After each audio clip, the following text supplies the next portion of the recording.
Преди години моя позната ми каза: нямам нужда да заделям.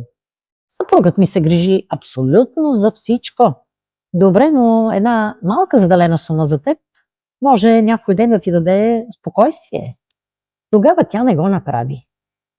Не защото не можеше, а защото си мислеше, че винаги ще бъде така. След години я срещнах отново. Беше тъжна, отчаяна и смазана от живота. Каза ми: всичко свърши, приключи, разделихме се и сега не мога да върна времето назад. Тогава си дадах още една ясна сметка. Личната отговорност не е тайна, не е лъжа, а трябва самата аз да се погрижа за нея.